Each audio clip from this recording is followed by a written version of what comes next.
Welcome to the Knowledge Entrepreneurs Show, where we celebrate the innovators driving change in the education industry. At Edison OS, we've worked with over 500 knowledge entrepreneurs to turn their edtech ideas into profitable businesses. Ian, first of all, thank you so much for taking time out and accepting to be a part of this podcast. My pleasure. Entirely my pleasure. Thank you so much. It's mine too. I've been looking forward to this conversation ever since we had that short phone call last evening. It was a very interesting one. Thank you so much. Before I start off with this podcast and the proper questioning and all, just a brief introduction about what this is Sure. about. For the sake of our listeners, as well as, just a repetition for the both of us so that, the podcast can be as aligned as Makes possible with the purpose of the Sure. show. So as you see, the name of the show is called, the Knowledge Entrepreneur Show. So we've been having entrepreneurs in the knowledge domain or in the education domain as guests or speakers so far. We've spoken to about 12 to 13 of them so far. And our chat must have happened some time back, but, it just got pushed a little. At that point, I think we were about 8 people done. So we did about 5 more people after that. We had a chance. So we are basically an education technology company, Teach Edison. And what we do is we offer online learning infrastructure to trainers and academies where they can conduct their programs. And, they can anybody can run a school from end to end, from, lead generation to payments, everything is taken care. And given that we are in this business, putting out content is very important Makes for any sense. business. And look, you can only do so much content, right? It's all repurposing after some point. There's literally not much uniqueness left. It's a little difficult. And this is a niche industry. And then, creating content for this industry gets even more Quite right. difficult. So, and then, we were coming across some videos on YouTube, and then we came across this podcast similar to, what we are doing, but then not in this domain, but in the SaaS domain, where this host would interview all the SaaS founders. And then we thought, okay, why not, we try this with people from the knowledge Right. domain.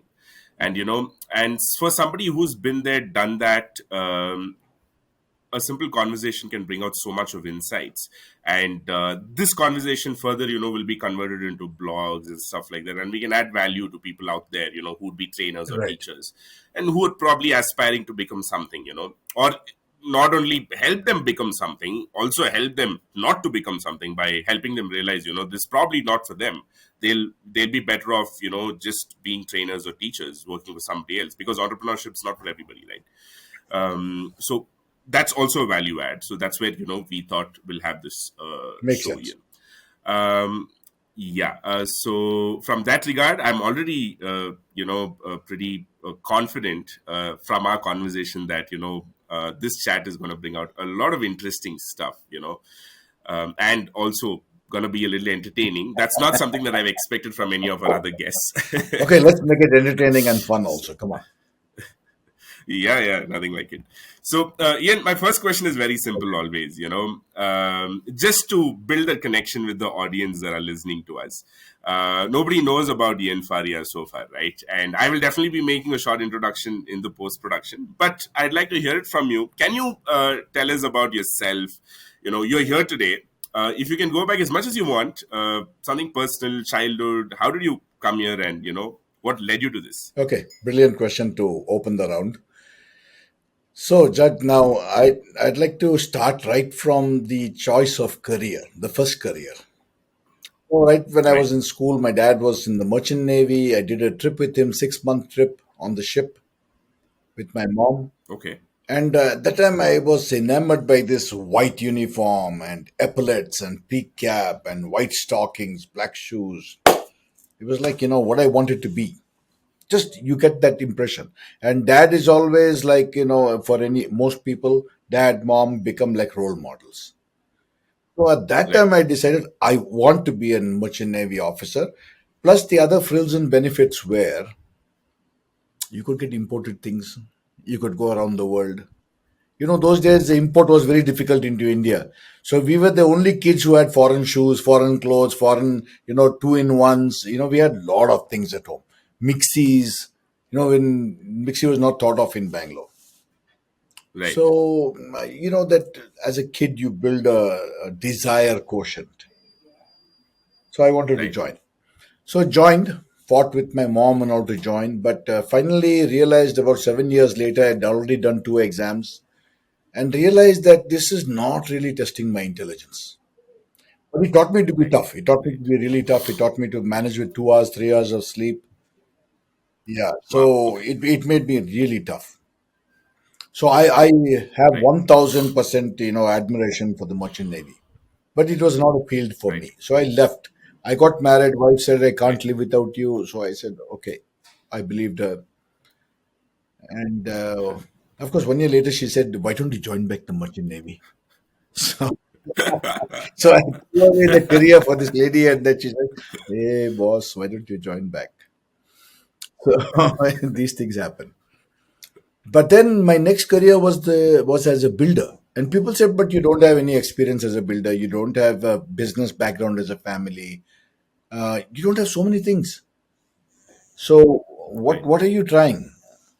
So I said, "See, doesn't really matter. I want to do this." And we had a family property on Level Road, so that was my first project as a developer. Without finance, Right. without any background, without any technical knowledge, I jumped into it. 14 Right. projects later and 14 years later, I decided there's too much of corruption in this line and I can't take it. So I said, that's it, I'm quitting. And, by that time, I got, by chance, I was also a Rotarian. So I got a chance to do some one or two sessions of leadership training. And it was highly appreciated. Right. The Rotarians started asking me to train their companies. And Right. so training and coaching almost happened just like that. The universe opened the door, I walked through it. So that was my career path. And this was 26, 27 years ago, I'm talking. So therein started my third Got it. career, which is training. And later on, I got into coaching on my own. And that's it. I've also been good at whatever I do. So things worked for me. I read a lot. I read about a book a day. So yeah, Great. I'm Okay. constantly upping my knowledge. I'm a self-taught guy. So that in brief is my background. One of the big feathers in my cap is when Nicole went on to win Miss India, Miss Earth. That's my daughter. So then people say, Okay. "Wow, you Oh, trained your great. daughter, and she reached international level, an international winner for India." So you Wow. you get to take some of that credit, but although it was her hard work. Yeah. So that's it. Brief. My son is into real estate. He does some consultancy work. My wife is an entrepreneur in her own right, does her own business, successful in her own Right. way. So that's Right. that's our family. Got it, Ian. Thank you. Great. Congratulations on a lot of things that you said, and you can definitely take credit. Definitely it's the kids' hard work. But as parents, I think you definitely have had a role to play in the background. So yeah, um, that's not a bad thing to take a little bit of credit, I think. Um, Ian, when you were talking about your beginning of, how you started off your leadership Yeah. training or your mind coaching and all those things, you said about training and coaching. Um, what's the difference between training and, what is it to coach and what is it to Okay. train? So I'll give you some differentiators along the way. So Right. training is differentiated from teaching. Teaching is about giving knowledge. Okay. Training is about bringing in behavioral change. So I Mm, want to break that difference between teaching and training. So a lot of teachers think they can become trainers, but it's not the same thing. Because as a teacher, you're just giving mm, and rolling out knowledge and testing it on knowledge. Uh, Training is where you bring about behavioral change. You ask them to accept the knowledge, action it, and then make the change in behavior. That is training. right. Okay. Right. Coaching is one on one. It's like how we are talking now. It's one on one, it's private, it's confidential. And there you look at people Mm, holistically. If you're depending on what type of coaching you're doing. If I'm doing leadership coaching, right. the focus is mainly on developing leadership skills in the coachee. If I'm Okay. doing mind coaching, however, I'm teaching you how to organize this portion of the brain. It's Right. it's holistic because they say the same brain that goes to the office goes home at Right. night, or the same brain goes Right. to a Sunday lunch with the society. So it's the Right. same brain. If you don't tackle that brain properly, somewhere or the other you're going to find some deficits. So Right. right now, I'm purely into mind coaching, but mind coaching is a wider canvas. It covers everything from success coaching to business coaching to leadership coaching to team coaching. It covers a lot of different topics, but mainly using the hardware called the brain and interpreting it with the software called the mind. So Got it. that's sum and substance of what I do is mind coaching. Now, Got it, Ian. Interesting. So, one of the differences that stood out for me was training can be done to a group of yeah, people, right? And then, it involves behavioral changes that you yes, bring in, whereas teaching is imparting knowledge that you probably gain somewhere else. And teachers cannot be trainers. I mean, it's not by default, right? not by Some default. teachers can be trainers, but not all Yeah. teachers But can the be trainers. You methodology is don't different. need The to assume. methodology is not I'm giving you this Methodology is information different. and I'm going to test you on it. That's teaching. How much have you changed? Got it. What have you done? How are you improving? That's behavior. That's activity. It's action based. Got it. And then you say when it comes to doing a one-on-one thing. In fact, you define the whole coaching thing as doing something. It's personal, one-on-one. So you said you're a mind coach now. So all that you do is just Yeah. one-on-one plainly. Is it you don't do any more group No, I do the group things things? also. I do the group things also. Like for instance, I did Cisco 2 days this week, and I did another company called V Technologies 2 days. Again, I got another 2 days this coming Friday, Saturday. So I intersperse both training and coaching. So Got it. about Got it. 60-70% of Right. the issues can be covered in training, where you got a group and you do Right. it and they all understand it. Right. But a fine tuning, like what Right. Jug requires is different from what Jug's brother requires. Got it. So it's not fine tuned. Got it, Ian. The 20-30% balance we give it to them in coaching. Got it. So, Ian, my next question, right, is this going to be on the slightly addressing the periphery of this coaching business, right? Why? Because, some of the audience that we have, who are like tuning in or listening are going to be probably they just finished a program or a course, they're certified, they're all like energized to go and probably offer their first training session or a coaching session. And they're just in the starting first month or first year of their journey, and you're now in your 27th year, right? As you said, 27 years. That's a lot of experience. We'll definitely come to these parts of this journey as well. But then I'd like to go back to the first year of how you started off. You said obviously you didn't plan, but then you were exposed to a couple of leadership training in the group that you were after your stint, after your 14 years of building journey as well. So when you underwent the the leadership training, and then you were requested by some of your network to kind of offer training to their companies. Uh, did you even advertise yourself even for once, or how did that whole thing happen here? How did the whole first training happen for you, if you can like get into a Yeah, little bit of so I'll cover a more very detail? key point which most coaches and trainers should understand. It all comes down Right. to value proposition. So a Right. lot of people who speak well think they can train well. It's not the same thing. Right. And it's not about downloading some PowerPoint presentation off the net and trying to deliver it. Right. That's totally fake. Okay. It's like I'm taking your story, I hear it once, and I'm going to tell it as though it's my story. It's, I would consider that Right. fake. And a lot Right. of these companies like ICF and all that, they come to India and they con us into taking certifications at 3 lakhs and 4 lakhs each. And they give you some Right. so-called hours of training. They don't actually train you as a coach, but they make you do some coaching and you have to log in some hours and all. I think most of the American systems, and I'm going to call it out, are fake. Okay. There's a lot of story and nonsense that is built around that. Most of the Right. coaches you'll find they need serious coaching themselves. And I'm not Okay. saying this to disparage what good people are doing. But Right. just because you did a certification doesn't mean anything. I mean, if you can't Right. change your own life, what are you? Who are you? Right. So this is where a lot of coaches fail. It's not about advertising. It's not about how many podcasts you have done. It's not about what nice posts you have put up. Finally, Right. authenticity comes from bringing results to your coachee. You're charging them Right. good money. What are you doing for them? If they have not got their promotion, if they are not able to bring in extra business, what are you doing really? So just Right. doing the number of hours and taking your fee is not what coaching is about. Coaching is about actually giving success to your people. And Right. the brain is very complex. Most coaches don't even know how the brain works. We don't Right. even understand that there are three brains. The triune brain system is about the three brains. Are you operating from survival brain? That is the reptilian brain. Are Mm. you operating from the emotional brain or the limbic system in between? Or this, it's also called the Mm. social brain. Or are you operating from your Mm. best brain, which is where we should be operating, which is the Mm. primate brain?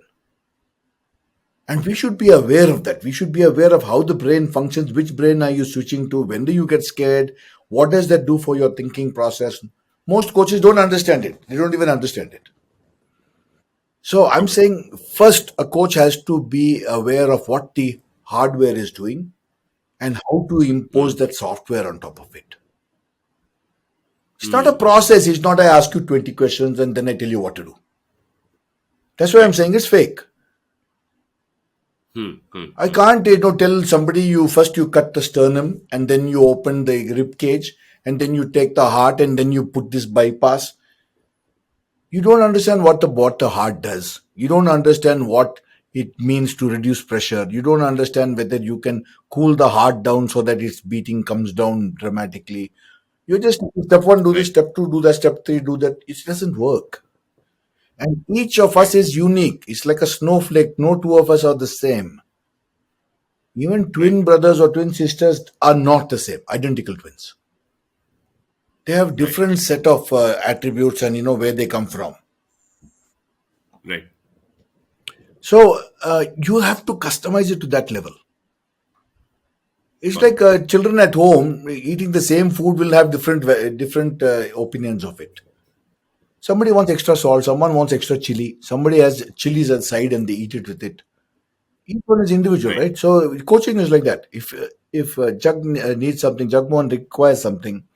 He requires it, his brother might not require it. In fact, his brother might dislike it. It's okay, it's Right. normal. We're all are different. Therefore, we Right. cannot use a one size fits all in coaching. It has to be individualized, Right. it has to be customized. Got it, Ian. Ian, this brings me to another question. Okay, now let's say, for example, right? Let's say somebody growing up were influenced by a coach, that changed their life, and then they decide that they also want to have a similar impact on somebody else's life, and they decide, they want to become a coach. Now, in today's world, you see anything that you want to become, it is about go get a certificate, go Yep. enroll yourself Yes. into so many hours of training. That is how it is. It works for some, as you said, if you want to become a heart surgeon, yes, it's a very definitive thing. You go, you do these 100 steps and do it. But you're saying that coaching is not like that. It's not it's not like you break it down into 20 steps and you don't become a Yeah. coach. So what should be one's approach while growing up with a desire to become a coach? What are some of the things that you'd suggest to them, Ian? See, I want to start out with basics again. A lot of people want to Right. become counselors because they have problems. So they go and do a counseling course at Banjara or somewhere. And then they feel I'm a Hmm. counselor and you come to me with your problems. Hmm. I think most people don't even solve their own problem by going for a counseling program. Most people don't even Okay. know what they need to do in their own life. Forget about coaching other people in their lives. I feel the basic bottom line premise is how have you succeeded? Okay. If you don't know how to succeed on your own, how are you going to teach me to succeed? Now, some of Right. them give this impression that, see, there are a lot of good cricket coaches who don't play cricket. but they're good people. Those who coach don't play or Yeah, something yeah, like that, yeah. right? So they use that analogy and they figure uh, it out. But what a coachee in cricket requires is just some technique. Teach him how the bat is going. Is it up and down? Is it straight line? Do we have like a hanging ball which you can keep hitting forward and back like Sachin did? So a lot of times in right. cricket, the cricketer, because of his interest in playing the game so much and being aware of it, just needs somebody to tell him, "Hey, boss, you're lifting your bat too early. Oh, An keep it outside down perspective, until you decide you're moving front or you're moving back." right, That is good for a coach who's non-player to be a good observer and tell you what he's doing. That's good enough. That's good right. enough. But Mm, here mm. you're talking about somebody's career options. You're talking about somebody's, life options. How can you give some generic thing like cricket coaching? Cricket coaching, Right, the standard, you make everybody play it this way, make everybody bowl that way. Some of them will come out good, some will not come out good. That's right, fine. It doesn't make a difference because you're still playing cricket. Whether you're a batsman or a right, fielder or a bowler, who cares? right, You'll find some niche and you'll exploit it. Doesn't mean the coach is good, but he helped you right, in your initial stages. He told you how to do your exercise, how to bring your fitness into play. All that is fine. Coaching, right. however, is a fine-tuned art form. I'm telling you, till today, I'm still learning so many things about coaching. And I have Right, about 650 books only on the brain and how it works. right, So I'm not here to fool around. When I say I'm mind coach, I know the mind and how it works. I'm not typing something I okay, learned in a coaching program. right, So you have to have that lived experience. That's what I'm saying, Jagmohan. right. You have to first create success for yourself, your family members, your friends. Got it. Otherwise, how can you charge somebody who doesn't know you for advice? Please tell me. So just because I got helped by a coach, because I got helped by a heart surgeon, doesn't mean I can become a heart surgeon. Mm, mm, Because I mm. got helped by a good, a chef who made super food at my last event, doesn't mean I go and become a chef. Yeah, Right, what are you good at? You have to find your intrinsic value. You may be better off just playing the organ and singing some mm, songs, mm, mm. even though nobody sang well to you. But you have a Right, talent, you have an right, inborn talent. How are you bringing that to the table? I thought my first talent was merchant right, navy. Then I thought my next talent was as a builder. I did well. Each of right, these I did well because right, I put the effort into doing well. But I realized this right, is not in essence who I am. I need something else. And I found this coaching, this training and all that came to me. It came chasing me. I didn't have to advertise. I didn't have to do anything. Doors right, opened for me. I found I was happy doing it. I found people were happy me delivering that way. I found they were getting results in their company. Actually, I could charge more and more and more, and therefore, the more demand that happened for my work, the higher the fee I could charge. right. Got it, Ian. Okay, so let me, kind of ask you this question then. I'm still, trying to get those um, definitive. Okay, if somebody, okay, what would you say, intrinsically, any number, 3 or 5, what are those qualities that can probably, if they see or if somebody sees in somebody else, that would kind of, help them identify, okay, this guy has some qualities to become a coach or a trainer or something like that. Can I you? can identify those for you. Yeah. So I'm looking at basic qualities for a coach. Right, Number one should be the intention to help other people. Right. right, This is right, more or less a given, but not so. Not so. Because a lot of us are still waiting to take everything ourselves. We're not interested in right, helping others. We want to help ourselves first. We're still in survival right, mode. We're in the wrong brain. right, You right, can only help others when you're doing well yourself. You can't say, I'll help more people so I can get more money. The objective should not be to make money. Money should be a spin off benefit. So I'm calling that second requirement out. You should be able right, to to help people so much so that they want to pay you for it. They want to pay you for it. They want extended right, sessions of coaching. Right. They'll only pay you more when they're getting benefit from it. I hope Right. you're getting this point. So Yeah. it's Yeah. not just I'm doing something and I'm taking your money. They won't come back to Got you. it. They won't refer anybody to you. Your whole coaching business will fall apart. That's why there are so many Right. certified coaches who don't have any work. They Mm. paid 2 3 lakhs, got some certificate, think they're part of some fraternity, and they think they'll get work. They don't get any work. On a weekly basis, so many people approach me saying, "Can you give me some work here?" And I don't have any work. And I said, "Why the hell you went and wasted your time getting some certification?" No, I thought because they said you can make millions, you can make six figures, you can make seven figures, and we have got some people online doing these programs saying you can become a millionaire. It's like Amway or something saying that you'll become a diamond, you'll become an emerald. You sell dreams. Actually, only people Right. making money are the people offline because your money goes to them. Right. I think coaching is not like that. I think coaching is one on one. Coaching is serious stuff. Coaching is you're playing with people's lives. Right. You can't afford to do it frivolously. I'm saying take it serious. It's a really required line in today's world. The world is falling apart. We Right. need more coaches, but we need more Wow. genuine Okay. coaches. We don't need people who are Right. thinking of this as if they couldn't do anything else, so they'll do something. Right. So, Right. Jagmohan, I want to call out something. They say those who can, they do, those who can't, they teach. I think Right. that applies to coaching more than teaching. Those who can do, Okay. like if you can do Right. something, don't do it. No, become a millionaire on what you do. Why are you coaching other Right. people to become millionaires when you don't know how to become millionaire yourself? Mm. Mm. So those who can, they do. Those who can't, they teach. I'm saying those who can, they do. Those who can't, they coach. I don't want that. I'm saying that's Right. not the genuine coach I'm looking for. Coaching Okay. is Right. You're saying those who can do are the ones who needs to Yeah, coach, yeah. right? If you're successful, let's say you're a successful cricketer, Yeah. definitely look at becoming a coach in cricket. Definitely. Coach. And we can Right. coach you on how to become a coach because Right. you know the stuff, you know the nuance of the game, you know how the wind shifts the ball in the air, you know how the pitch shifts the ball off the bounce, you know what the condition of the ball is and how it will work. It's not some stupid stuff. You've played so many hours and hours of the game. You know how to coach in cricket. So a good cricketer can make a really good coach.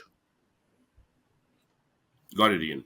Ian, you said, the world is broken and I mean, sorry, I might not be using the exact same words as you, but, trying to get as close as possible. You said the world actually needs more It coaches does. now. Whereas, it's also a cliche in the coaching industry that, it's very saturated. There are a lot of, everybody out there is trying to coach. But I think what you meant was you're not talking about all the certified coaches, but the real coaches, who are actually whatever, you said. So Indian in that coaches way, who are you willing to you're help others and who have who are capability to willing to help listen, others.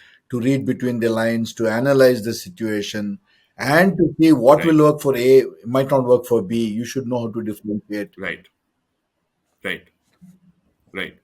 And you know what? Interestingly, you said people spend 2 to 3 lakhs for getting a certificate and all those things. Oh, 2 to 3 lakhs is nothing. People spend 25 lakhs also. No, I'm not even talking about the Uh, high end of spend. The okay, con game fine. goes on and on. It's a con game. Please listen to me. Only the people who are Right. propagating that become rich. Mm, mm, mm, It's again like all these multi-level marketing people. They become rich by mm. conning you and taking your money and saying, "See how rich I became." Yeah, but you became rich by conning people. There are not enough so many people to be conned today. Got it. Got it, Ian. Ian, and then you spoke about successful people, people who've done something. They are the people we need as coaches today because they can share some of the methods that they use, or people can model after them, or they know Yes. that. Now, Ian, what about people who've tried to do something all their lives and who failed? Do you think they have something to offer to the world? Now you put a very curious situation. If they have failed, I'm okay with it, provided they learn the hack of how to come out of it. But Right, just to give you another example, I know one person who's a counselor in an addiction center.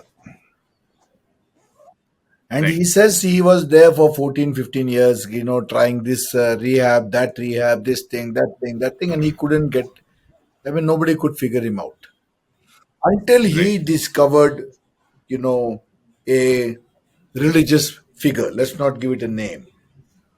And he said, when Right. this religious figure came into my life, then I realized what I was missing. And that filled the gap. Hmm. Now, his Right. method of counseling is what? He says, you accept my religious leader as your religious leader, you will be saved. Just because something worked for me and it brought me out of my quagmire doesn't mean it will work for you. You might be an atheist, you might be an agnostic. Why should I take your religious leader? But he says, no, unless you do, you're doomed. He's got a simple, such a small formula. It works for those who are looking for that gap to be filled by somebody or something. It works for them. So that is what we call replacement therapy. We take one thing and we replace it with the other. So that is the one. It may work for some people. It's not going to work for most people. I'm saying coaching is not like that. Because you failed and because you reached the bottom of the pit and you came up and you become successful doesn't mean your formula will work for the next guy. Doesn't Right. mean that at all. Right. But it shows you how to empathize because you have gone through pain. You needed somebody Right. to be there for you. Somebody was there for you. You can be there for somebody else. That part we can be successful. Only that. Okay. It doesn't mean you have to follow my Got it. system exactly, then only you'll get it. No, it doesn't mean that. Got it. Got it. Okay, Ian. Now, coming back to what you've spoken about, really valuable coach, are someone, who's not really behind money. Money is just an outcome, or it's just a spin off, or it's just an unintended consequence, maybe. And don't look at it from a career point of view, or I want to become this, I want to become rich by doing this. So and you know what, interestingly, a lot of people that I've spoken to, at least 3 to 4 people that I've spoken to who've been in this coaching industry, also have come into it in a very accidental fashion. They haven't set out to become a coach, like, hey, you know what, I'm going to become a coach, and then no, that is not how it's been. And yours also Similar, seems very similar. much Yeah, in it those is. lines. It is. Yeah. And all of these coaches, except for one person, who's a very young person, and he had a very different approach. The For him, he was seeking something else in his life, and then he accidentally came into coaching because somebody found value in what he offered. So okay, now this is established. Now it makes, to me it makes sense. It's rational. Now, what would you like to tell people out there, who've done this certification, and who've taken up, okay, what, coaching is my career? What would you like to tell to them? No, I would tell them don't think about the money. Don't think I have to make so much income because I have to pay my house rent and this and that. Think about how many Right. people you can help in the next 1 week. Right. Genuinely help. It doesn't matter if you don't make money, but the Right. intent should be I want to help people grow. So, for instance, people ask me, what is your mission? I'm telling you very simple. Number one, Right. to make really solid leaders for India. After that, Okay. to make the world a better place. That's it. All of what I Okay. do on the planet comes down to these two things. Number one, make more leaders and super quality leaders for India. Number two, make the world a Right. better place. But my number one mission first, I want more leaders for India. That's it. Right. So whatever I do is with this intention. Now, how many coaches can call it out so simple? Most of them will Right. say, I want 6 figure salary, 7 figure salary. I mean, that's really looking at the wrong end of the spectrum. It's like Right. a heart doctor saying, "I want to charge more for my operations because I want to make more money. I want to buy a bigger house. I want to own a Right. hospital tomorrow." You're looking at money as a driver. I'm telling you, a good heart surgeon cannot be chasing money. Unfortunately, some of our good doctors are like that. Right. So our youth today are misguided by people like politicians who make tons of money and in ill-gotten gain. No, and they feel Right. that's the methodology. And I'm really sorry to say that's not. Right. Yeah, those are our leaders who we rely on, but they're taking us for a ride. Got it. So I'm saying coach should not be like that. At least coaching, let's keep it to a level where it is It's almost like you're doing divine work. Right. Right. Right. So, Ian, okay, let's say as a coach, at least when you've got that leeway to find something else to make money, because money is also very important. We can't deny that. At the same time, from what I've spoken to you so far, it's pretty clear to me that coaching is not something that you cannot have money as an outcome and start. It could be a little dangerous. It could be self-sabotaging as well for Yes. you in the long run, and for the people who are probably taking your services for whatever reason. So let's say you do something to pay your bills and everything, and then as a passion you're doing coaching as something that is apart from your main job, and then eventually your goal is to become a coach. You know how? But by first helping people around you succeed, or rather helping yourself succeed. Ian, when somebody starts off like this, how do measure? First of all, there are two-part. This is a two-part question for me. I think choosing, especially when you're beginning or when you're starting off, I think it's very important for you to choose the right Right. person. Otherwise, it's a two-way thing, right? Even you have nothing to show if the other person is not interested just because you're You're offering right. it for free. And second thing is, how do you really follow up and measure, see okay, weight loss you see before picture and after picture.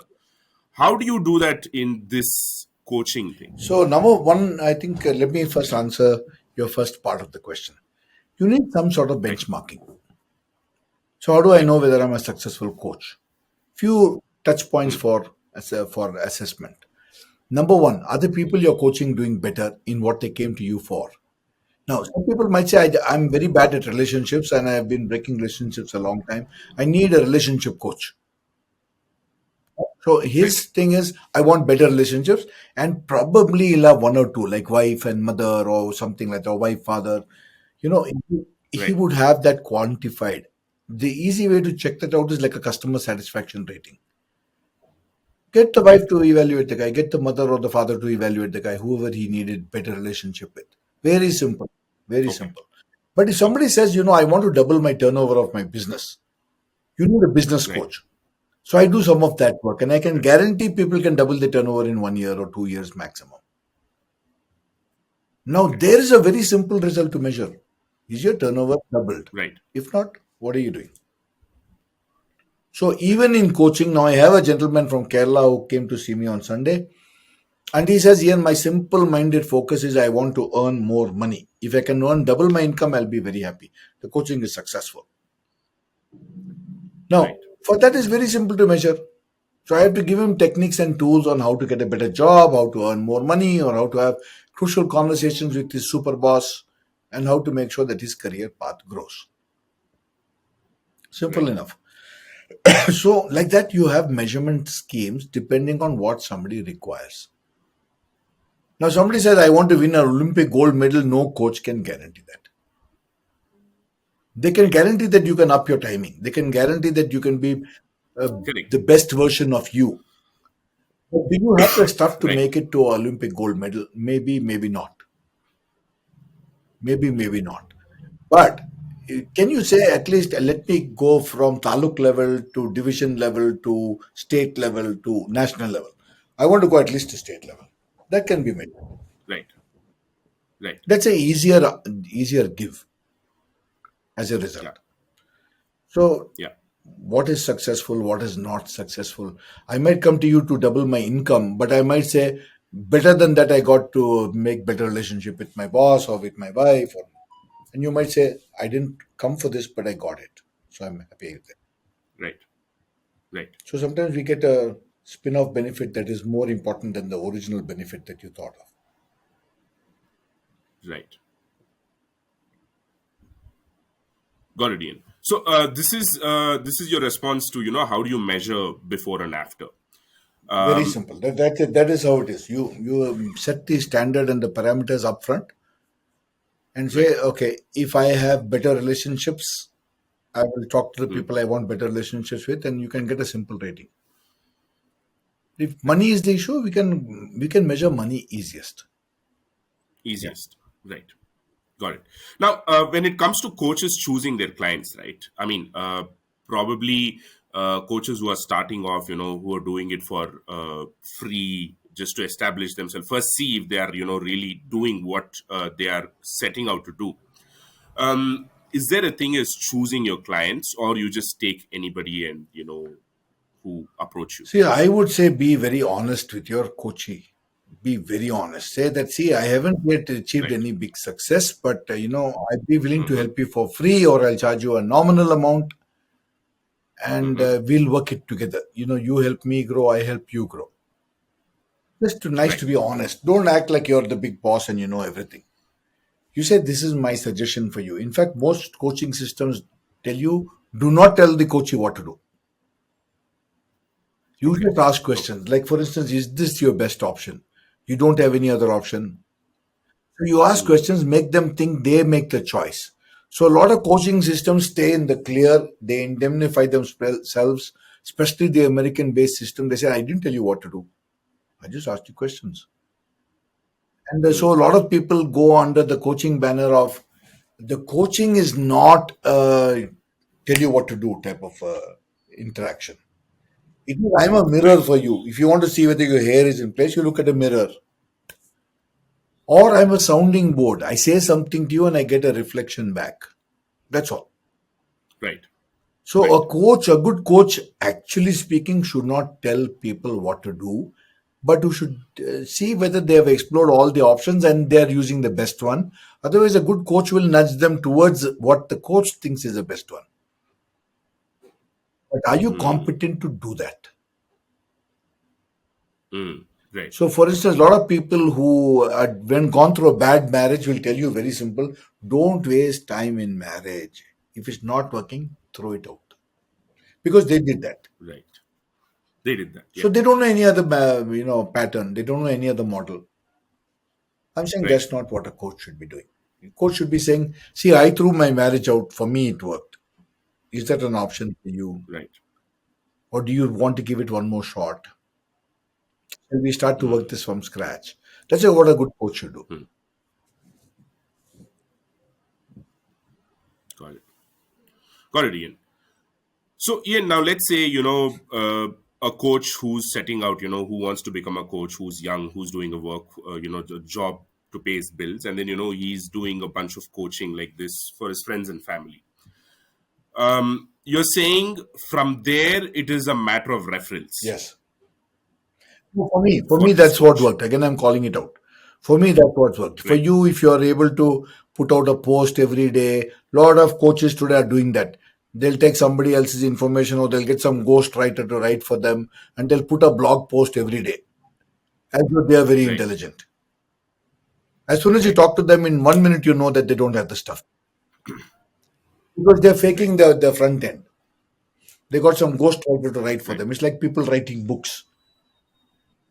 I Right. remember Jack Canfield, the first time I met him, I'm thinking, this is the guy who wrote the books. Really, Okay. seriously. And then I find the people who actually wrote the books for him. Yeah, and Okay. then they say Interesting. that he plagiarized all our work. He put his name on it, and I can Mm. then make the connection and say, wow, wow. Mm. So there's a lot of things that we don't know. I'm saying please check out everything. Check for authenticity. Right. Ask your coach for reference. If you got a good track record, you should be able to give 10 good references. Right. Initially, Right. you will have a problem because initially you don't have a success track record. Right. So then you want to do free work and say, if you don't mind, if you got some benefit, please tell your friends. Please tell your Then you friends. charge the Right. friend nominal. That's how you build your value up. Right. Your value proposition is built up steadily, slowly, not based on certification. Got it, Ian. So yours is 100% referral based. That's how you get all your people Yeah. that. I mean, I don't need to do anything else. Okay, great. Okay, fine. But tell me something. When it comes to even referrals, okay, let's say somebody who you coached is telling you, "Hey, Ian, you know what? There is this company that needs your services." Does it happen like that, or do these people go tell that company, "Hey, you know what? Here's a guy who coached me. Just reach out to him. There's a subtle difference between these two things, right? Uh, what is it for Yeah, you? for Is it me, both? it is somebody refers a company to me, and interestingly, Jagmohan, I've got quite a few referrals for people who never came to me, who Hmm. never even experienced what I can do. But they seen their Okay. sister-in-law or their cousin or somebody changed dramatically, and they said, "How the hell this happened?" And he said, "I went to Ian Faria. I did this coaching program with him, and he said, you changed so much. I know you from before. How is it possible?" Those people Okay. sometimes give you a reference and say, "See, I don't know. I've not gone to Ian, but I heard Ah, I heard interesting. he's very good." Okay. So then somebody will call you and say, "I got a reference," and I say, "Who is this person? I don't even know the person." Then I'm not able to establish a connection because that person never came to me. Right. Right. So this is another way it happens, but it can happen other ways. I mean, I can be directly referenced to say, "No, I'm Right. referring your name to my company, and I want your coaching in my company." Yeah, it can come like that, Right. or it can come through. Boss, you're looking for a good coach. I've been to Ian Feria. He's very good. Take it. Or the third way, which I said, I haven't been to him, but my cousin, my sister-in-law went to him, and she was largely benefited. Why don't you try? Got it. Got it. And what about the first one that I said? People telling you, hey, you know what, this company's got a need. Why don't you approach? I There's get a that, reason I'm but asking I you don't. I this. don't chase those leads. You I don't. don't chase those Right. leads. I find if you need, you call me. No, but see, I'm in an advantageous position. I can afford to do that. I don't advise this for beginning coaches. Yeah. Yeah. I don't advise. I'm saying if Yeah. somebody gives you a lead, follow it up like your life depends. Ha. Right. This is the point I was trying to get to because you seem to be in a very Yeah, you're I'm like pretty spoiled, much an spoiled outlier, for right? comfort. Yeah, you're right. So I also live on Yeah. level Yeah. Yeah. road. People say you can walk everywhere. I said, yeah, I'm spoiled for comfort. Seriously. But see, Right. sometimes it takes time to reach there. So I don't advise beginning Makes coaches sense. to not follow a lead. Even half a lead is a lead. Boss, jump at it. Right. Right. And so, Ian, that's the thing. So, a coach, who thinks, who's also seen transformation in his clients and everything. A coach also has to wear different hats. The most basic one, I think, is that of a salesperson, right? And sales can be very cruel sometimes. When you are the salesperson, when you're selling for others, it's a different thing. But when you're doing it for yourself, it's a double-edged sword. You get hit with the reality yourself, and then you not only have to come back from that sales call, you also have to, like, you'll have self-doubts about your own profession. What am I even in the right profession, and stuff like that. So now, just scratching a little bit of your coaching stuff. What would some of the basic tools that you would offer to these people? A little bit of a mindset tweak, because I was like going through your LinkedIn post, and then I came across this very interesting thing. You said, see, world is what world is. We all see it because of who we are, and we see it because we are like that. World is what it is. Sometimes we make it to be something else. So it's called perception equals reality point. Perception. Yeah, yeah, yeah. Perception equals Yeah. reality, right? So the reason I'm bringing that to this sales thing, right? Because I've also been a sales guy in the past, and the other person on the call might be rejecting, or telling whatever he says for some other reason. It'll be his Yeah. problem. But we as salesperson, we also have to perceive, and then strike a balance between perception and reality. So if you can I'll give you. talk a little Yeah. bit about handling this. So I think the first thing is this: are you genuinely comfortable with who you are and what you can do? In which case, you'll come across as authentic. But I hear a lot of coaches saying, you try a few sessions and see how it works for you. You don't want 10 sessions, you do at least five, no? I'm saying, why is that hard a sell? You can't chase people. They say if you want a butterfly, to catch a butterfly, don't go out to the net and look for butterflies. They say put some pollen grains in your hand and just sit down quietly. Right, Butterflies will come to right, you. No, I think right, coaching is like this. I think I would prefer coaching like this. It's not that I'm saying it has to be only this way. So I would right, say give value to your clients. Make sure they are satisfied. If they are satisfied, they'll Right. give you some sort of recommendation. I would suggest that most people feel shy to ask for a recommendation. I'm saying just Okay. do it. So if I do a good program, people say, fantastic, sir. I never seen a program like this, that. I said, if you're really satisfied, no, do me a favor, go give me a recommendation on LinkedIn. Got If it. you feel comfortable, if you don't want, don't worry about it. I can afford to say that, but there's no harm in being humble as a new coach and say, please, if you can give me a referral, it'll be really nice.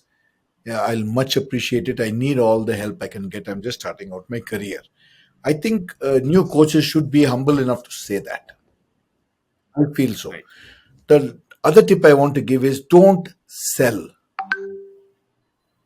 tell. Right. Hmm. Don't sell, tell. So if you look at a lot of my LinkedIn posts, I just refer to coaching or training in passing. But the first thing I'm doing Right. is I'm giving value to the client. I don't care whether they come to me, they don't come to me. It doesn't bother me. As long as I'm doing Right. my work and helping the world become a better place, I'm very happy with that. It's not about financial gain. Right. But I'm in an advantageous position. I can afford not to think about too much about it. But I do refer it here and there. And I say, one of my recent coaching sessions, I had this, curious incident. Right. I'm telling, I'm not selling.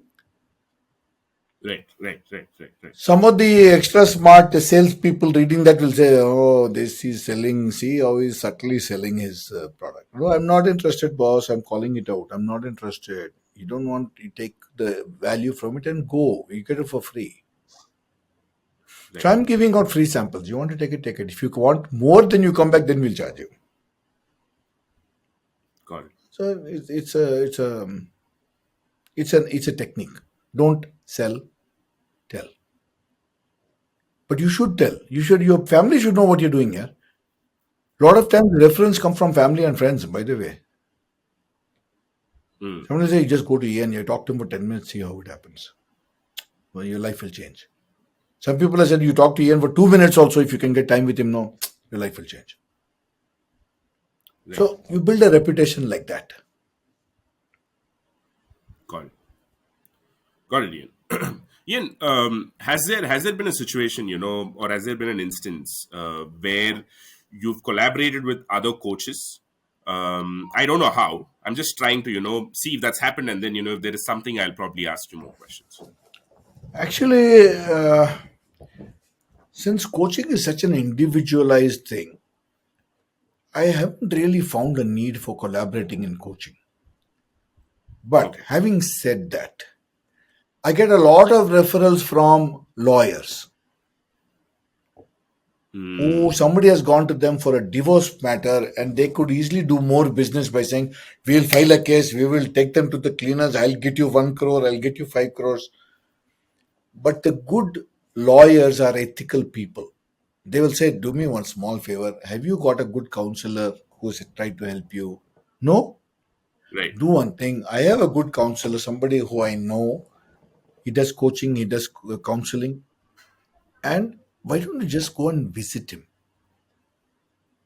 If after that you feel no, no, no, there's no point, then we will file the case. So believe it or not, I can get referrals from lawyers who say somebody needs help. Right. And sometimes it's a perception gap. I think my mother-in-law is very Right. nasty. I think she's like this. I think she's like that. So I don't want the marriage. So sometimes we have to coach them on how to change their perception, how to be a little Right. bit more fair, little more humble. Right. Right. So therefore, Interesting. yeah, go ahead. To all the listeners out there who are coaches and who've been wondering, where all you can generate your leads from, here was one, Out of the lawyers. box. Espe-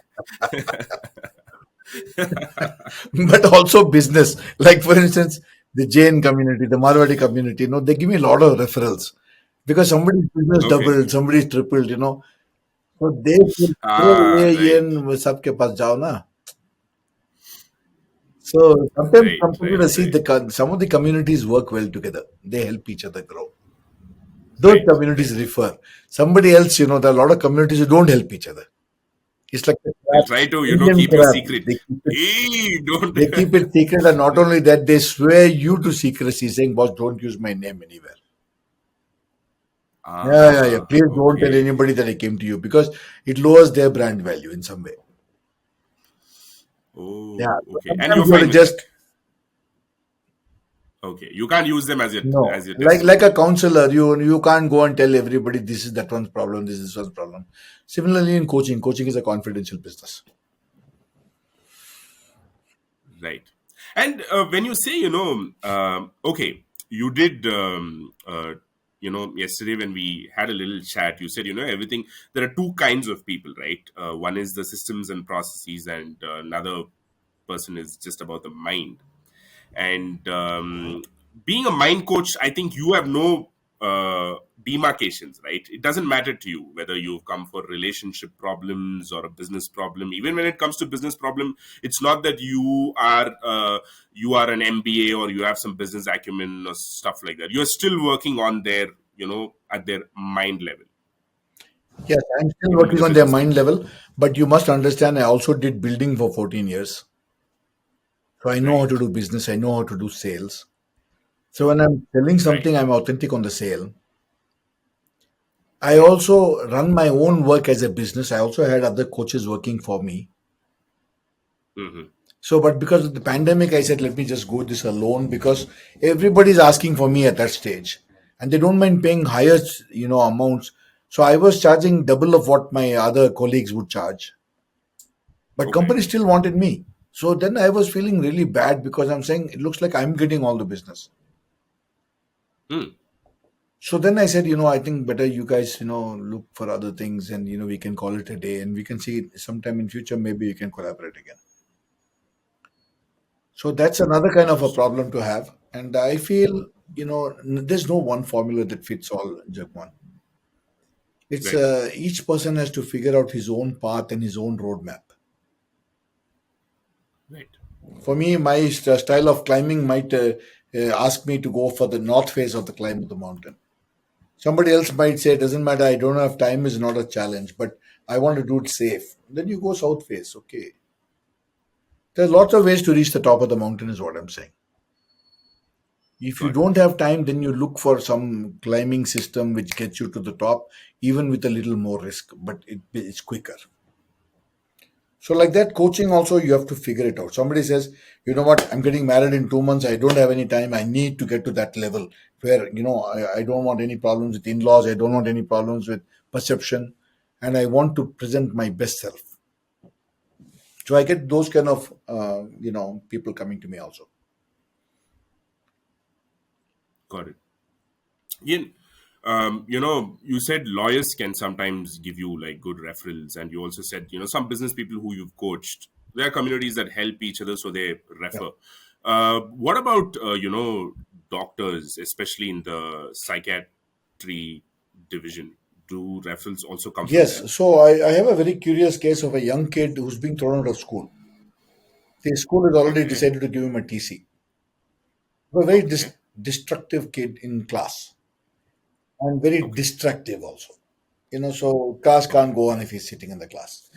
Now they refer to me saying that this very good kid, very nice kid, but I don't know what happens to him. So he's got a ADHD problem, attention deficit Hmm. hyperactivity disorder. So I worked with him. Believe it or not, in 2 months' time, the guy is a model student. Model. Got it. So everybody wants to know, Ian, what happened here? How did you manage to get this kind of change? Combination of things. One, I have very good connection with psychiatrists, but Hmm. I referred only to two or three psychiatrists who I know are not there to make money, but who are there to help people. Right. So they won't tell you, oh, I'm a psychiatrist, you have to use my medicines for life. They will do what has to be done and they get out. Right. So those psychiatrists I refer. So I refer cases to doctors when I need.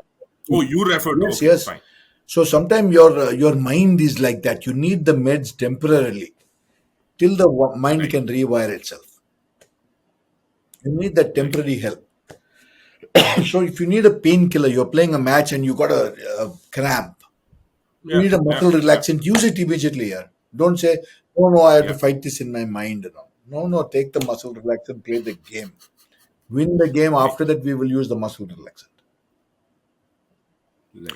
So you have to know when to do what, when to switch systems, when to use meds. So since I cannot prescribe medication because I'm not a doctor, I refer Mm. a doctor who can prescribe the medication and I tell them what I want. I said I need a mood stabilizer because they are getting into these anger issues Mm. every now and then, or they are Interesting. bipolar. They suddenly go into panic and rage. Yeah. There we take meds to stabilize, and then we talk. Got it. Was that one of the things with this kid? You had Yes, to I you needed thought some medical the help. kid needs some medicine Yes, help. I needed a little bit of a mood stabilizer. Ah, Yeah. right. So, Got it, Ian. So, Ian, given that there could be a lot of teachers or trainers, not trainers. After you said what trainers are, I'm not gonna take trainers into this. Teachers, okay, especially teachers who might be listening to this and who are probably aspiring to start a business or something, teaching business or something, right? Now, teachers are the ones who come across these situations a lot. I mean, I know that you've told. I accept that you've told that it's a very one-on-one case, and it cannot be generalized, but still, if you have to not for very notorious kids, but what would you suggest to teachers who are listening, how to, on a high level, how to kind of get kids attention, at least some basic level of discipline? What are the things that we need to look at kids, and what are some of the tips or tricks that might help teachers, okay, I which feel might be the overlooked? one thing that teachers should understand today, you're competing with the MTV generation for attention. Right. They're Right. used to it. They'll sit down and watch a program for 1 hour. Why can't they listen to your class for 1 hour? Right. So that program knows how to keep them engaged. Most teachers do Right. not know how to keep a child engaged, and therefore kids get distracted in maybe 2, 3 minutes. Mm. So the same Engagement. kids you give me in a classroom, I'll make them sit for 1 hour, 2 hours, 3 hours without Right. going to the loo. And Right. the most distracted set is the college kids. Now, Right. how do I keep college kids in a class with the doors open and say, anytime you want to go, you go. You want to go for a smoke, you go. You want a juice, a coffee, you go. Don't have to ask my permission. Nobody leaves because I know how to keep their attention. So teachers should know Right. how to keep attention. When you keep Mm. people's attention, they're not going to get distracted with what's outside the class. They want more of Right. what's inside. That's one. Right. Second thing is, I don't know whether a lot of teachers understand likability is your number one factor as a teacher. Likability. And that's the Mm. second brain. If the student is scared of you, hello, sit down, sit. You're putting the kid Right. into reptile mode. You're keeping into fight flight mode. Those kids don't Right. want to come to your class. They'll get sick Right. on your class days. Right. So who are the teachers who made you want to come to class even when a kid is not well? Those are the good teachers. You don't want to miss the teacher's class. I'm saying Right. first get yourself embedded. It's called positioning. Teachers should get Mm. themselves embedded into the child's psyche, into the child's mind. And the student should want to come to class saying, my teacher is going to be there today. Those are the best teachers. Then you don't have to worry about content, methodology, pedagogy, nothing required. They like you, they'll study from you, they'll learn from you. That's it. Because they want to impress you. This can also happen online Yes, for teachers who for are doing online anything, classes. any session. Great. Yes. Okay. And does this, is it like literally asking the teacher to put out a performance? Does the teacher have to turn into a performer? No. No, not at all required, but see, it does help to use humor. When you can make the whole Right. class laugh together, you've broken all the barriers between the kids. Right. Yeah, so I Right. want that also to be called out. Humor is a very big tool that teachers very rarely use because they think, how can I make Right. kids laugh? You Right. should. It's because kids, when they laugh, they forget about their house problems or anything else and they're in the moment. Right. So when the kids True. laugh together, they are one class. That's one thing. Right. The other thing is, if your subject matter is good enough and you have your own way of presenting it, why do you want to become like some other teacher? Why do you want to put a Right. performance? There are some teachers who are Right. stoic, who are quiet. In a quiet way, they'll get your mind. There are some Hmm. like me who are Right. flamboyant, who know how to get everyone to listen. But there are times when I do a Right. deep story. There are times when I can make my listeners cry because I get them to emote. Right. I Right. know how to use their emotions to keep them engaged. Right. Right. So it's a lot about this. So teaching, training, coaching is all about understanding the mind, how it functions, how to keep attention, how to give value. Just attention on its own is no use. Because a lot of people can Right. entertain you, but then you come out and you say, "What did he say exactly?" Right. Got it, Ian. Ian, I think as far as the questions are concerned, trying to understand how you go about things, I think I've got all my questions covered, all the bases covered, the aspects that I was looking to talk to you about. And I'd like to, conclude mostly by saying the things that what stands out to me, especially when you have to talk about coaches who might be listening right now. Look, the basic foundation of your coaching career or your coaching journey is the value proposition, right? Like the example you used for the butterfly. Don't go with a mesh and, try and catch all the butterflies. Rather, put some pollen and sit down and wait for the butterfly to come.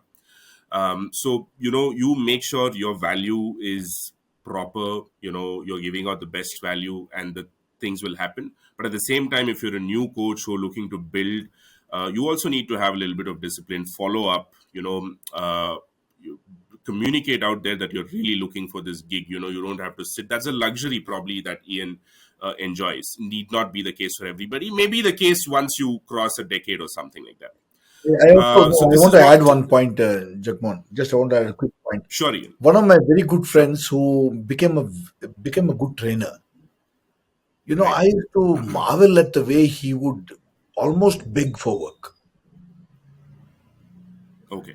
Oh, you know what? I'm having a tough time in life. If you can just help me, if you can just refer me to your HR, you can, he'll come, he'll touch your feet, he'll kiss your, you know what. But he would make sure he got work from you. I used to Right. think, where is humility in all this here? I mean, where is the, matter of pride? Where is the slider now? For in his case, when he's getting work now, it is full 1000% on humility. Please, if you don't Mm. mind, because it will be a great help to me and my family. You go to that. Right. I Right. I didn't quite like that. In fact, I used to say, don't sell.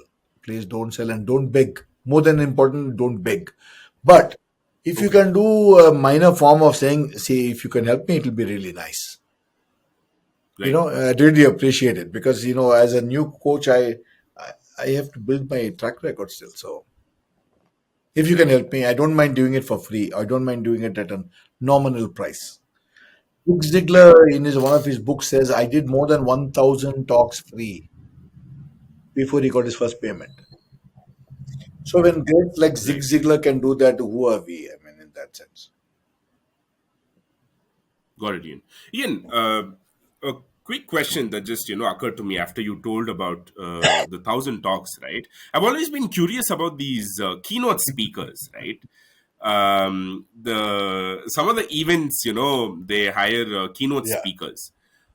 See, as a consumer, right, as a person who's been on the other end of receiving the speech, what I've experienced is sometimes, not always, sometimes it's boring, sometimes it's really inspirational, sometimes it kind of, boosts you up and stuff like that. They just share their story or something. But as an event organizer, what do they expect the keynote speaker to really, do? And is it just showmanship, or is there something of value of something of deeper significance to that? Okay, I'm looking at it from an organizer's point of view or from a company point of view. They want some Okay. celebrities on stage. They want to create that wow factor. Hmm, hmm, Now, hmm. if you call some of the bigger speakers, like, let's say film stars, let's not make a name. Yeah, yeah, name. 20 lakhs, 25 lakhs is the minimum they charge. Yeah. Wow. Okay. So just to come there and do some small speech and entertain you a little bit. Okay, there. might give Right. some value. Some of them are good, like Priyanka Chopra will give you some good value if she talks because she speaks so well. Mm. Shah Rukh Khan will give you Right. some nice tidbits because he's lived that experience. He's gone through a tough life. So these guys Right. can afford to talk, and plus they're good showmen on top of that. Yeah, Right. but you Right. get some Right. people who are highly sort of positioned, and you come there and bore the hell out of you. Right. So I have paid a lot of money for going and attending seminars, and then in 10 minutes I realized, boss, I better save my time. Doesn't matter if I lost my money, and I'll walk out. Yeah. So you get that also. Even though a big name, somebody's written 2 books, 3 books, but they can't talk. I can Right. quote enough speakers like that. I feel from an organizer's perspective, they want a big name to draw people to the event. Draw Yeah. people. Right. From Right. like a business leader's perspective, a lot of people want Hmm. value. They want their people to change. They want people to take life more serious. They want to deliver bigger results. Then they'll call somebody like me who can do both. I can be the showman on stage, plus I can Hmm. give deep value because I know what they're looking for. Right. Right. So I can hit both the benchmarks in one speech. Yeah, Got it. so you have to determine where you want to go. And like I said, see, all coaches have to understand one thing: you can't faff, and you can't take something from Simon Sinek or Marshall Goldsmith and use it because they used it. If you don't understand the lived Right. experience of that, you're really fake, and you might be able to do Right. a good show, but you're not going to deliver any value. So Right. I want that to be called out. And if you feel you can do both, you can do showmanship and you can deliver value, then you're a good person. But please read. Most coaches don't read, Right. Right. they copy paste. And I think that's the worst kind of Hmm. coach. And I'm sorry I'm calling it out. There's no authenticity. You Okay. just copy paste, copy paste. It doesn't make, I mean, you're quoting something, but you don't know what it means. Right. Got it, Ian. Ian, you mentioned lived experience, right? See, lived experience is one's life, right? I mean, it happens in a very organic level, and that kind of trigger a very curious situation. Like there have been times that I've heard of people go in search of experiences. Is it wise is it wise for people or for coaches, let's say somebody is listening to you and they're taking this lived experience very seriously, and let's say they go in search of experiences, is that a good thing to do? What would you I'm going to answer that with a counter question, Jagmohan. I'm saying, doesn't life give us enough problems without looking for them? Most of them, I think it You look at does. your own life day to day, you got 10 problems that come up in today itself. What should Right. I go and live on the mountain and live like an ascetic and all that? Right. Not required. So I believe if you need silence, if you need to understand your thoughts, a lot of people go into the wild and they go a long distance bike Yeah. riding. So in that quiet time when Yeah. they're on their bike and it's only them and the machine and the road, then you Right. can think. But what are you running away from? Right. Life is lived in the city if you are in the city. Right. You're not going to live life on a bike. So what's the point of taking that bike ride and every 2 weeks take a bike ride? What are you doing? You're just running away from reality. You're just creating an altered reality for yourself, just like drugs do. Mm. I don't Right. go for that kind of experience. We take a drug and say all my problems go away. No, they don't go away.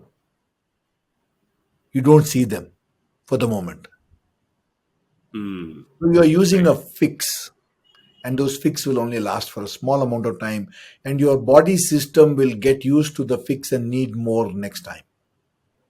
So I'm saying go Got for it. authenticity. Start to look at things differently.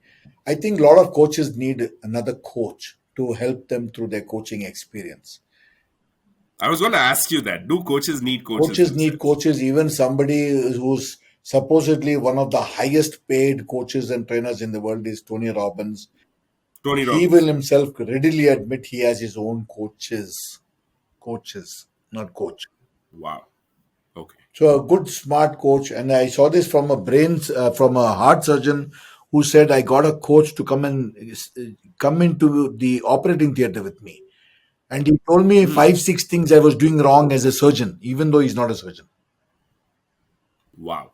He Okay. said, here's a layman coming into my operating theater and giving me correction.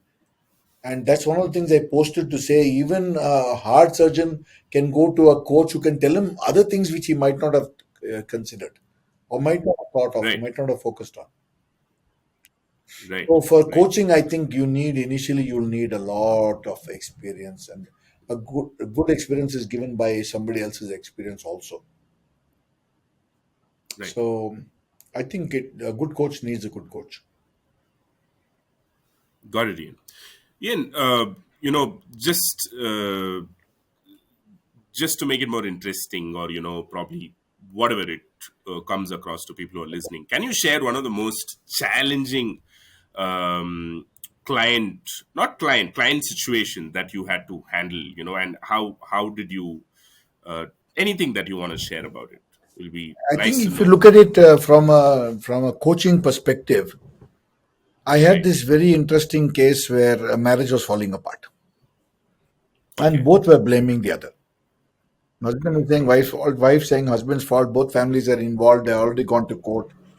And let me tell Okay. you, though they thought they required counseling, what they Hmm. required was actually coaching. Coaching in how to talk, how to listen, how to sit and analyze a problem, how to define the problem. 50% of solution that a person is looking for is in defining the problem in the first place. Just Right. to give you a small Right. example. Somebody comes to me and said, Ian, I need a vocabulary building program. And I said, why? And he said, I said, your English is so good here, you don't need any vocabulary building. He said, no, no, no, Ian, you don't understand. When I go on stage, no, I forget the words. Hmm. Okay, I got what you need. Actually, you don't need vocabulary building, you need confidence Vocabulary. building. Because when you're on Right. stage and you're cool and calm, the words will come to you automatically. But if you're in the wrong brain and you go into fight flight mode, let me tell you, your words will not come through. You don't need vocabulary building, Right. you have the words. You need to calm your mind Right. down so that you can pull the right word out of your subconscious mind. That's it. Right. And they find it difficult to understand. So identifying the problem is the first thing. Is the first Yeah. thing. Right. So otherwise you're solving for a wrong problem and therefore you'll never get a resolution. So Okay. So you say that this marriage couple, yeah, yeah, the couple coaching. who Coaching came to sometimes is the best way forward, not counseling. Counseling. what is the Okay. difference, Ian? Okay. Sorry for my if I No, may. I'm glad you brought that up because I should have brought it up. Counseling is to take you out of your pain. Coaching Okay. is to get you to the next level. Ah.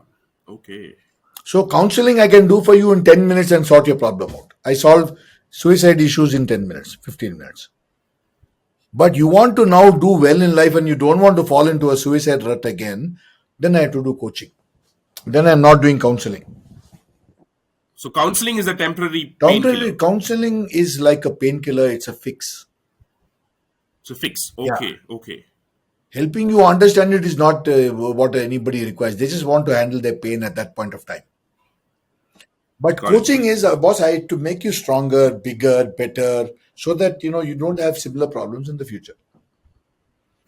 What Right. most counselors say, anytime you have a problem like this, you come back to me because they get repeat business, and I really think it's not.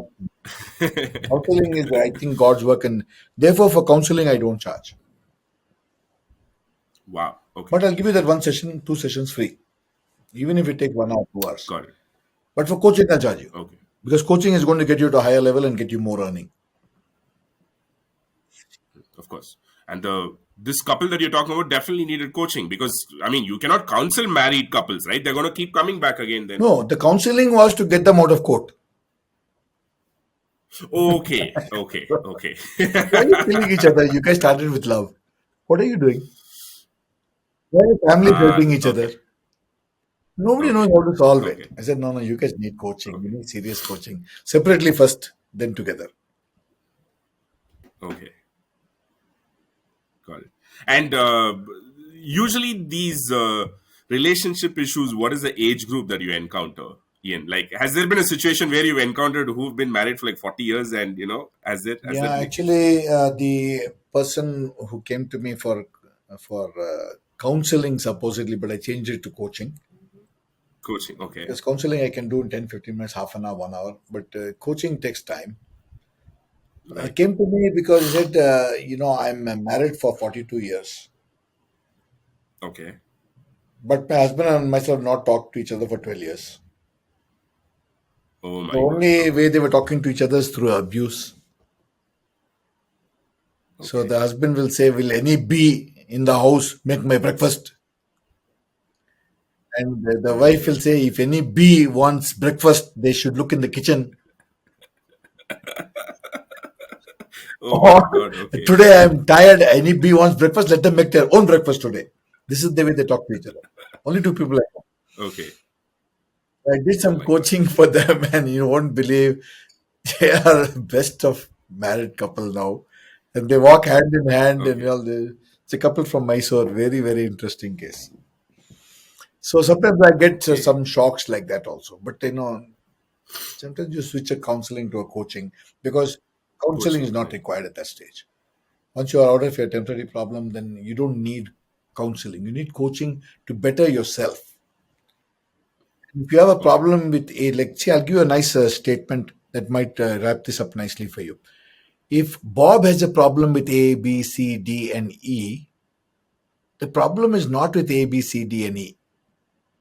Mm. The problem is with Bob.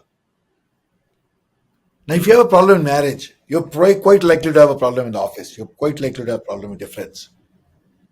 Mm. So that is coaching. That Right. is where you're saying, boss, you want to solve all your issues. Don't you? Going to me All for your marriage right. Right. counseling. Right. Counseling I can sort out in 10 Right. minutes. I can give you all the hacks. Got You it. go out and employ, that's it, you're done.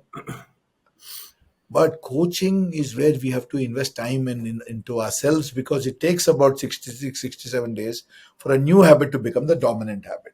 Till then, you need somebody to be Right. with you on the journey. Right. That's coaching. Got it, Ian. And is self coaching doable? Very, Is it possible? I don't think so. I don't Got it. think so because the problem that was caused by you only. So Mm. Einstein Mm. said something very powerful. He says you can't solve a problem from the mindset in which it was created. The same brain caused the Right. problem. The same brain wants to correct it. Seriously. No, Right. you need a mirror. And the Right. mirror is the coach. Got it, Ian. Ian, it was great talking to you. It was very fun. I learned a lot of basic stuff. For example, I've spoken to people about difference between training and coaching, but then you went a step back and said, "Let me first clear about teaching and training." So that was like a cool thing. Okay, yeah, let's figure out between. I thought so far teaching and training are two same things, at least from what happens outside. And then counseling is different, coaching is different. There is so much to this world of people who are helping other people, because as a outside person, right, everything is like, oh, this person will talk to this person, what this business, that's how it comes across. I like your So candidness. no, I mean, there's no. I'm coming out with that because I appreciate this side, right? That is why I can shamelessly go to that side and admit it, because now I see this side. And I think, first of all, from a layman's perspective, what I've come to realize is people need awareness about what is coaching or what is training, or you know it is perfectly a normal thing for people to go to professional coaches. Usually in our setup, right, we go to our parents or we go to our friends and talk about our problems. Why we go and talk about them? In the hope of probably getting a insight from the other opposite person. But sometimes it turns out to be a negative effect, because they only go and they worsen the problem that you go with, and then you come out with nothing. And I think this is where you know a professional coach is needed, who's trying to solve the problem rather than adding fuel to the fire or something like that. And yeah, Jagmohan, I want to give you a very simple example. There's a guy from sure, one sure, of the yeah. big companies, IBM. Came to me and he Okay. said, Ian, I need some serious coaching because for the last 5 years I've not got a promotion. I said, okay, Okay. let's do it. So this guy came as an He came individual. as an He individual. didn't No, he represent didn't his come through his IBM and all. company. He came as an individual Got it. because Got he it. says his boss told him that there are a lot of gaps, I can't promote you. So you go and get some help outside. Got He it. came to me. But he focused on an issue where he was going abroad. He was doing a program, doing a presentation in Bangkok, and he said, if you can get me ready for that, no, Hmm. it'll be much easier, and company will pay you, so I'll come and give you the money. But it'll take Hmm. about a Hmm. month or 45 days for the money to be released by the company. I said, okay. We did his 2, 3 sessions for the Bangkok trip. Okay. And after that, he came back. I was waiting for this guy to continue his coaching, but he didn't come. And I was waiting for Hmm. the payment also. Correct. But he stopped answering the phone. All finally, I got fed up of the guy. I said, I sent him a nice message. I said, boss, screw you. Apparently you got Hmm. what you wanted, so that's it. Hmm. And that's it. I forgot about him. Two Okay. years later, I get a call from the same guy. I've forgotten about him by that time. And he says, Mr. Faria, this is so and so, so and so. I'm really sorry. I came to you for coaching earlier. I said, when? And he said, you remember I was going to Hmm. Bangkok and I did. Hmm. Hmm. I said, by the way, you didn't pay me, right? Yeah. So he said, no. I'm coming to you now. I'll pay you. I said, so what about your promotion? You got your promotion. He said, no, see, Mr. Faria, actually, that's the problem. The problem is I thought I had enough from you to get promoted. And my Uh, Bangkok presentation went very well. I thought they will promote me on that. huh. But the promotion never came. Okay. Now do the math. His next jump in IBM would have given him a 10 lakh per annum difference. In Wow. 2 years' time, he Okay. would have made 20 lakhs extra, which he didn't get. Plus, the beating he took on his self esteem and his ego was probably much Hmm. more than Hmm. that, also. Hmm. And then he has to now eat humble pie and come to me and all that. I said, first, Hmm. you do one Hmm. thing. First, you pay me for the earlier sessions of coaching. Hmm.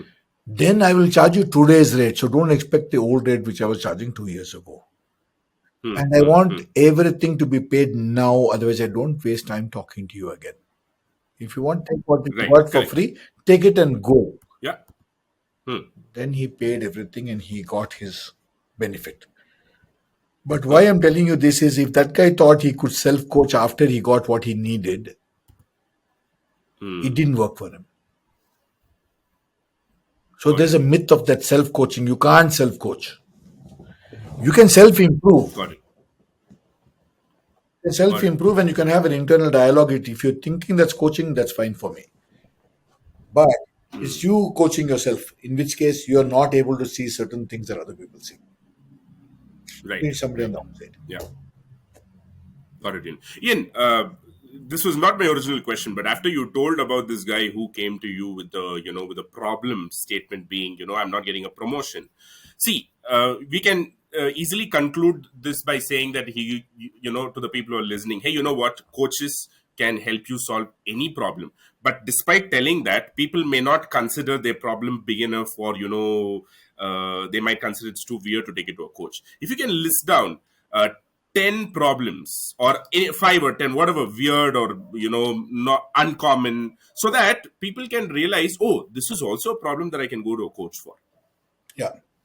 So I would say definitely one of them is promotion, and definitely people are willing to pay for that because they get benefit out of it. Mm, I'm finding right. more and more kids coming for coaching now because parents know that they need the edge in the real world. The kids who come mm, for mm, coaching mm, early, let me tell you, they suddenly go at that rate because the other kids in class mm, don't have that coaching experience behind them. And mm, these kids are now able to understand life better. They're able to have the internal dialogue. They're able to talk to their parents, talk to their teachers differently, and just gives them a whole right. new format for life. So the kids Got it. get the maximum benefit. So I would say kids also need coaching. But why aren't we going for coaching for relationships? We don't think our relationships are valuable enough. The problem is this, we Right. think that coaching is required only for business process or systems. And really Right. that is not really coaching. That is teaching. You need to teach people about systems and process. Right. If you're bringing about behavioral change and you're saying Six Sigma and all that, it's really trying to tweak a teaching into a training or a training into a coaching. Okay. It doesn't work that way, but I'm saying there's a lot of gray areas and overlap, so we can always play with it. My serious Right. advice for all of you is you don't need 10 reasons for coaching. What is the one thing that is troubling you or you feel is pulling your value down now? Mm, mm, Would it help your brand value to go and eliminate that or to find the hack and how to overcome it? Then you consider right. coaching. It could be that you have a temper Right. problem. It could be that you have a relationship issue. It could be that you don't know how to present yourself well. I Right. do coaching presentations also. So if you're pitching for $100 million in finance to a VC, Mm, how do mm. you pitch so that you get the money? So we do pitch coaching also. Great. With my Okay. experience, you everything requires some aspect of coaching. So if you're Got it. specific, Yeah. we can do coaching for that area. So you can also coach teachers. Yeah. That is definitely something that I had in my mind, because I think that's probably schools must, offer all their teachers some coaching, by which it automatically the standards of the schools are going to go up, especially for kids. And when you said kids need coaching, Ian, I was curious, what is the youngest one can bring a kid, take a kid to a coach? I would say when they can articulate well enough. And that usually happens at what age? Five, six, Usually, typically, five, six, five, seven. six. But I would say an ideal age to look at coaching is 10, 11, 12 kind of a age bracket. Ah, Yeah. right, Before they become teenagers. right, Because a lot of the problems occur in adolescence when the hormones are raging right, and they want to challenge right, authority. Yeah. right. Got it, Ian. Wonderful. Great, Ian. It was lovely talking to you. Wonderful talking to Same you. here, Jagmohan. Totally new perception about a lot of stuff for me. I'm definitely gonna share with my friends, right?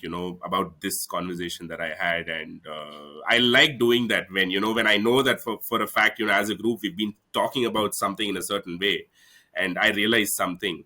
It's natural for, I think, anybody, for me to just go and tell them, hey, you know what, this is what I realized. I think probably we should just give coaching a shot. I mean, why don't you want to like up your ante a little bit, right?